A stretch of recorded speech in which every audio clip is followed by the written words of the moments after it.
ಒಂದು farm house ಹೊರಗಿನಿಂದ ನೋಡಿದ್ರೆ ಸಾಮಾನ್ಯ ಫಾರ್ಮ್ ಹೌಸ್. ಆದ್ರೆ ಆ ನಾಲ್ಕು ಗೋಡೆಗಳ ಒಳಗೆ ನಡೀತಿದ್ದದ್ದು ಮಾತ್ರ ಜನರ ಜೀವದ ಜೊತೆ ಆಟವಾಡುವ ದಂಧೆ. ನಕಲಿ ಲೇಬಲ್ಗಳು, ಅವಧಿ ಮುಗಿದ ಔಷಧಿಗಳು, ಖಾಲಿ ಬಾಟಲ್ಗಳು, ಪ್ಯಾಕಿಂಗ್ ಸಾಮಗ್ರಿಗಳು ಮತ್ತು ಔಷಧಿ ತುಂಬುವ ಯಂತ್ರಗಳು ಎಲ್ಲವೂ ಒಂದೇ ಜಾಗದಲ್ಲಿ.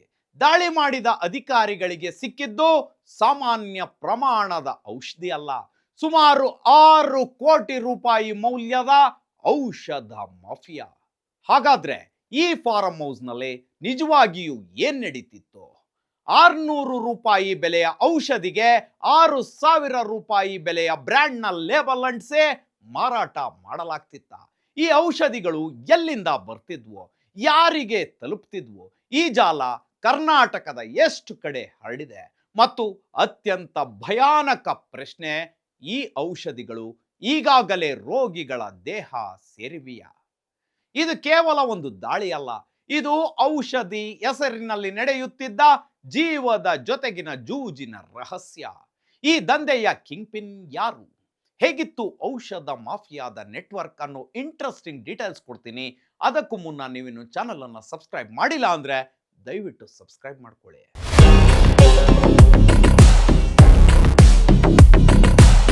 ಬೆಂಗಳೂರು ಹೊರವಲಯದ ಫಾರ್ಮ್ ಹೌಸ್. ಬೆಂಗಳೂರು ದಕ್ಷಿಣ ಭಾಗದ ಬಿಡದಿ ಸಮೀಪದ ಸಿಕೆ ತಾಂಡ್ಯ ಗ್ರಾಮದ ಫಾರ್ಮ್ ಹೌಸ್ನಲ್ಲಿ ನಡೆಯುತ್ತಿದ್ದದ್ದು ಮೆಡಿಸಿನ್ ಮಾಫಿಯಾ. ಆಗಸ್ಟ್ 18ನೇ ತಾರೀಕು ಕರ್ನಾಟಕ ಆಹಾರ ಸುರಕ್ಷತೆ ಮತ್ತು ಔಷಧ ಆಡಳಿತ ಇಲಾಖೆಯ ಡ್ರಗ್ ಎನ್ಫೋರ್ಸ್ಮೆಂಟ್ ವಿಂಗ್ ಹಾಗೂ 30ಕ್ಕೂ ಹೆಚ್ಚು ಪೊಲೀಸರು ಸೇರಿದಂತೆ ಅಧಿಕಾರಿಗಳ ತಂಡ ಇಲ್ಲಿ ದಾಳಿ ನಡೆಸಿತ್ತು.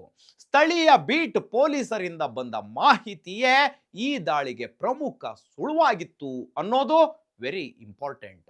ಒಂದು ವೇಳೆ ಒಂದಿಷ್ಟು ಲಂಚ ಈಸ್ಕೊಂಡು ಬೀಟ್ ಪೊಲೀಸರು ಸೈಲೆಂಟ್ ಆಗ್ಬಿಟ್ಟಿದ್ರೆ ಮತ್ತೆ ಅದೆಷ್ಟು ಮಂದಿ ರೋಗಿಗಳ ಹೊಟ್ಟೆ ಸೇರಿ ಬಿಡ್ತಿತ್ತೋ ಈ ನಕಲಿ ಔಷಧ. ಮೊದಲಿಗೆ ಇನ್ಫಾರ್ಮೇಶನ್ ಕೊಟ್ಟ ಬೀಟ್ ಪೊಲೀಸರಿಗೆ ಒಂದು ಹ್ಯಾಟ್ಸ್ ಆಫ್. ಅಂದಾಗೆ ಅದೊಂದು ಫಾರ್ಮ್ ಹೌಸ್ ಬೆಂಗಳೂರು ಮೂಲದ ಚೇತನ್ ಎಂಬಾತ ಬಾಡಿಗೆ ಪಡೆದಿದ್ದ. ಜನರ ಕಣ್ಣಿಗೆ ಸಲೀಸಾಗಿ ಬೀಳದ ಈ ಫಾರ್ಮ್ ಹೌಸ್ನಲ್ಲಿ ಶುರುವಾಗಿತ್ತು ನಕಲಿ ಮೆಡಿಸಿನ್ ಲೇಬಲಿಂಗ್ ಮಾಫಿಯಾ. ಇದು ಕೇವಲ ನಕಲಿ ಮಾತ್ರೆ ತಯಾರಿಸುವ ದಂಧೆ ಅನ್ನೋದಕ್ಕಿಂತ ಕಡಿಮೆ ಬೆಲೆಯ ಔಷಧಿಗಳನ್ನ ಪಡ್ಕೊಂಡು ಅವುಗಳ ಮೇಲೆ ದುಬಾರಿ ಬ್ರ್ಯಾಂಡ್ಗಳ ಹೆಸರಿನ ಲೇಬಲ್ ಹಾಕಿ ಮರು ಪ್ಯಾಕಿಂಗ್ ಮತ್ತು ರೀಲೇಬಲಿಂಗ್ ಮಾಡ್ತಿದ್ದ ಜಾಲವಿದು.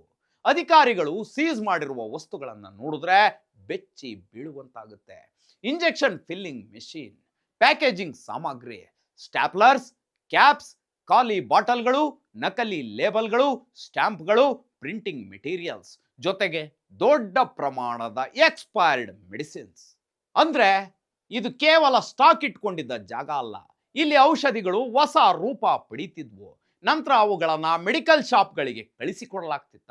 ಮೆಡಿಕಲ್ ಶಾಪ್ನವರು, ಆಸ್ಪತ್ರೆಯವರು ಈ ಔಷಧಿಯ ಅಸಲಿ ಸತ್ಯವೇ ಗೊತ್ತಿಲ್ಲದೆ ಖರೀದಿಸಿ ಮಾರಾಟ ಮಾಡ್ತಿದ್ರ, ಅಥವಾ ಅವರು ಕೂಡ ಈ ದಂಧೆಯಲ್ಲಿ ಪಾಲುದಾರರ? ತನಿಖೆ ನಡೀತಿದೆ. ಜಸ್ಟ್ 600 ರೂಪಾಯಿಯ ಔಷಧಿಗೆ 6,000 ರೂಪಾಯಿ ಬಿಲ್ ಅಂಟಿಸಲಾಗ್ತಿತ್ತು. ಇದು ಈ ಪ್ರಕರಣದ ಅತ್ಯಂತ ಶಾಕಿಂಗ್ ಮಾಹಿತಿ. ವರದಿಗಳ ಪ್ರಕಾರ ಕಡಿಮೆ ಬೆಲೆಯ ಔಷಧಿಗಳನ್ನ ಬೇರೆ ರಾಜ್ಯಗಳಿಂದ ತರಿಸಿ ಅವುಗಳಿಗೆ ಹೆಚ್ಚಿನ ಬೆಲೆಯ ಔಷಧಿಗಳ ಬ್ರ್ಯಾಂಡ್ ಲೇಬಲ್ ಹಾಕಿ ಮಾರುಕಟ್ಟೆಗೆ ಕಳುಹಿಸಿಕೊಡುವ ಜಾಲದ ಬಗ್ಗೆ ಅಧಿಕಾರಿಗಳು ತನಿಖೆ ನಡೆಸ್ತಿದ್ದಾರೆ. 600 ರೂಪಾಯಿ ಮೌಲ್ಯದ ಔಷಧಿಗೆ 6,000 ರೂಪಾಯಿ ಮೌಲ್ಯದ ಔಷಧಿಯ ಲೇಬಲ್ ಹಾಕಲಾಗ್ತಿತ್ತು. ಅಂದ್ರೆ ಒಂದು ಕಡೆ ಕಡಿಮೆ ಬೆಲೆಗೆ ಔಷಧಿ, ಮತ್ತೊಂದು ಕಡೆ ದೊಡ್ಡ ಬ್ರ್ಯಾಂಡ್ ಹೆಸರು, ಮಧ್ಯದಲ್ಲಿ ನಕಲಿ ಲೇಬಲ್ ಮತ್ತು ಕೊನೆಯಲ್ಲಿ 10 ಪಟ್ಟು ಬೆಲೆ. ಇದು ಕೇವಲ ನಕಲಿ ಔಷಧಿಯ ದಂಧೆ ಅಲ್ಲ, ಇದು ಬ್ರ್ಯಾಂಡ್ ಹೆಸರನ್ನೇ ನಕಲು ಮಾಡಿ ಹಣ ಮಾಡುತ್ತಿದ್ದ ವ್ಯವಸ್ಥೆ.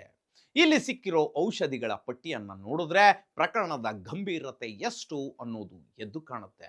ಸುಮಾರು 3.38 ಕೋಟಿ ರೂಪಾಯಿ ಬೆಲೆಯ 5,640 ಸಿಫಿಯಾ ವಿಗೆಂಟ್ 2.5 ಇಂಜೆಕ್ಷನ್ಗಳು ಪತ್ತೆಯಾಗಿವೆ. ಇದರ ಜೊತೆಗೆ 52.24 ಲಕ್ಷ ರೂಪಾಯಿ ಮೌಲ್ಯದ ಇಸ್ಲಾಂ ಇಂಜೆಕ್ಷನ್ಸ್. ಇಷ್ಟೇ ಅಲ್ಲ, ಇದರ ಜೊತೆಗೆ ಝಾವಿಕೆಫ್ಟಾ, ಟಿಗ್ನೆಟ್, ಟಿಗ್ನಿನೆಟ್, ಆಸಿಟ್ರಿಯೋ, ಟ್ರೆಸಮ್ ಮುಂತಾದ ಹಲವು ಇಂಜೆಕ್ಷನ್ಗಳು ಪತ್ತೆಯಾಗಿವೆ. ಇಲ್ಲಿ ಗಮನಿಸಬೇಕಾದ ಅಂಶ ಏನ್ ಗೊತ್ತಾ? ಇವುಗಳಲ್ಲಿ ಕೆಲವು ಇಂಜೆಕ್ಷನ್ಗಳು ಸಾಮಾನ್ಯವಾಗಿ ಗಂಭೀರ ಕಾಯಿಲೆಗಳ ಚಿಕಿತ್ಸೆಯಲ್ಲಿ ಬಳಸುವ ಔಷಧಿಗಳ ವರ್ಗಕ್ಕೆ ಸೇರಿವೆ. ಉದಾಹರಣೆಗೆ ಕ್ಯಾನ್ಸರ್.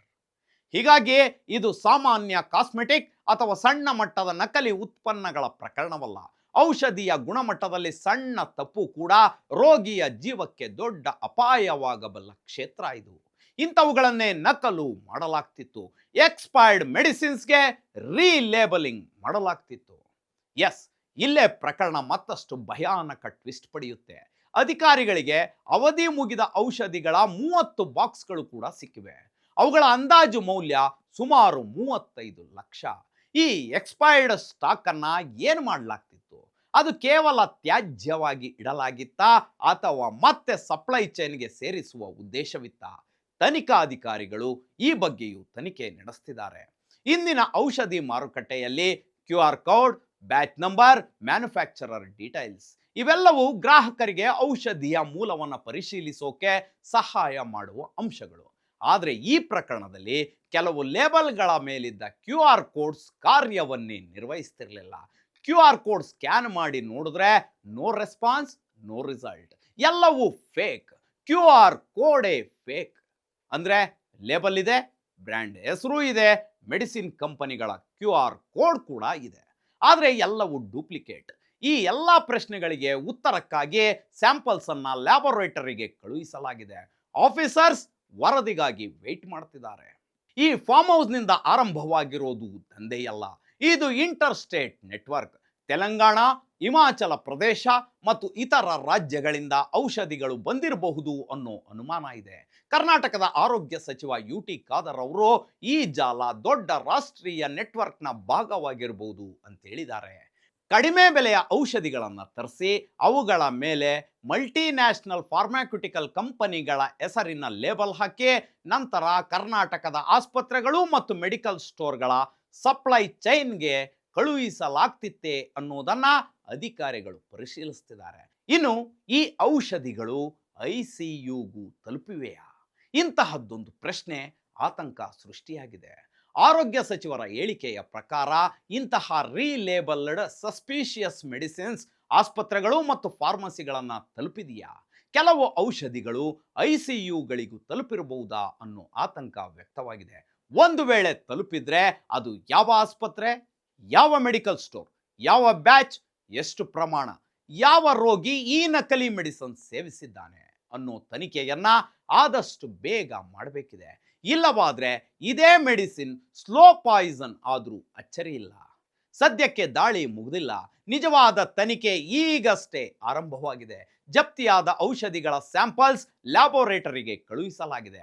ಅವುಗಳಲ್ಲಿ ಆಕ್ಟಿವ್ ಇಂಗ್ರೀಡಿಯೆಂಟ್ ಸರಿಯಾಗಿದೆಯಾ, ಪೊಟೆನ್ಸಿ ಎಷ್ಟಿದೆ, ಸ್ಟೆರಿಲಿಟಿ ಇದೆಯಾ, ಅವು ನಿಜವಾದ ಔಷಧಿಗಳ ಅಥವಾ ನಕಲಿಯ, ಎಲ್ಲವೂ ಪರೀಕ್ಷೆಗೊಳಪಡಬೇಕಿದೆ. ಬ್ಯಾಚ್ ನಂಬರ್ಸ್ ಮತ್ತು ಸಂಬಂಧಿತ ವಿವರಗಳನ್ನ ಪರಿಶೀಲಿಸಲಾಗ್ತಿದೆ.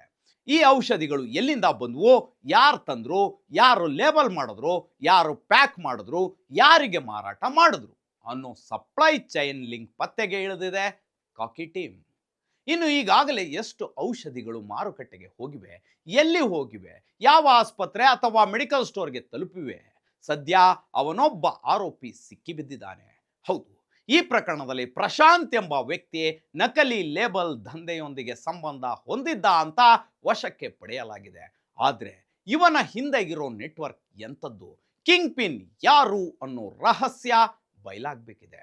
ವೀಕ್ಷಕರೇ, ಈ ಪ್ರಕರಣವನ್ನ ಕೇವಲ 6 ಕೋಟಿ ರೂಪಾಯಿ ನಕಲಿ ಔಷಧಿ ಸೀಸ್ ಅಂತ ಹೆಡ್ಲೈನ್ ನಲ್ಲಿ ಮುಗಿಸ್ಬಿಟ್ರೆ ಈ ಕಥೆಯ ಅರ್ಧ ಸತ್ಯ ಮಾತ್ರ ನಮಗೆ ಗೊತ್ತಾಗುತ್ತೆ. ಯಾಕಂದ್ರೆ ಇಲ್ಲಿ ಪ್ರಶ್ನೆ 6 ಕೋಟಿ ರೂಪಾಯಿ ಮೌಲ್ಯದ ಔಷಧಿಯದ್ದಲ್ಲ.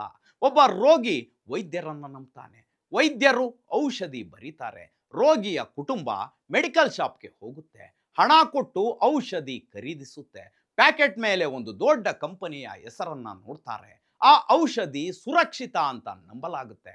ಆದ್ರೆ ಆ ಪ್ಯಾಕೆಟ್ ಒಳಗಿರುವ ಔಷಧಿ ನಿಜವಾಗಿಯೂ ಅದೇನಾ? ಈ ಪ್ರಶ್ನೆಗಳೇ ಅತ್ಯಂತ ಭಯಾನಕ. ವೀಕ್ಷಕರೇ, ಇನ್ನು ಮುಂದೆ ಯಾವುದೇ ದುಬಾರಿ ಔಷಧಿ ಖರೀದಿಸುವಾಗ ಕೇವಲ ಬ್ರ್ಯಾಂಡ್ ಹೆಸರನ್ನ ನೋಡಿ ನಂಬೇಡಿ. ಬ್ಯಾಚ್ ನಂಬರ್ ಪರಿಶೀಲಿಸಿ, ಎಕ್ಸ್ಪೈರಿ ಡೇಟ್ ಪರಿಶೀಲಿಸಿ, ಮ್ಯಾನುಫ್ಯಾಕ್ಚರರ್ ಡೀಟೇಲ್ಸ್ ನೋಡಿ. ಪ್ಯಾಕಿಂಗ್ ಅನುಮಾನಾಸ್ಪದವಾಗಿದ್ದರೆ ಔಷಧಿ ತೆಗೆದುಕೊಳ್ಬೇಡಿ. ಕ್ಯೂ ಆರ್ ಕೋಡ್ ಅಥವಾ ಲೇಬಲ್ನಲ್ಲಿ ಏನಾದರೂ ಅನುಮಾನ ಕಂಡು ಬಂದರೆ ಸ್ವಯಂ ಔಷಧಿ ತೆಗೆದುಕೊಳ್ಳುವುದಕ್ಕಿಂತ ವೈದ್ಯರು ಅಥವಾ ಅಧಿಕೃತ ಫಾರ್ಮಾಸಿಸ್ಟರನ್ನು ಸಂಪರ್ಕಿಸಿ. ಮತ್ತು ಅತ್ಯಂತ ಮುಖ್ಯವಾಗಿ ಸಂದೇಹಾಸ್ಪದ ಔಷಧಿಯನ್ನು ಮತ್ತೊಬ್ಬರಿಗೆ ಶಿಫಾರಸು ಮಾಡಬೇಡಿ. ಯಾಕಂದರೆ ನಕಲಿ ಔಷಧಿ ದಂಧೆಯಲ್ಲೇ ಹಣ ಕಳೆದುಕೊಳ್ಳುವವರು ಕೆಲವರು ಮಾತ್ರ. ಯಾಕಂದರೆ ನಕಲಿ ಔಷಧಿ ದಂಧೆಯಲ್ಲೇ ಹಣ ಕಳೆದುಕೊಳ್ಳುವವರು ಕೆಲವರು ಮಾತ್ರ. ಆದರೆ ನಕಲಿ ಔಷಧಿ ಒಬ್ಬ ರೋಗಿಯ ಕೈ ಸೇರಿದ್ರೆ ಕಳೆದುಕೊಳ್ಳಬೇಕಾಗಿರೋದು ಹಣವಲ್ಲ, ಪ್ರಾಣ. ಇಂತಹ ಇನ್ ಡೆಪ್ತ್ ಕ್ರೈಮ್ ಸ್ಟೋರಿಗಳಿಗಾಗಿ stay tune. Suman TV Kannada, ಇದು ಸಮಾಜದ ಸ್ವರ.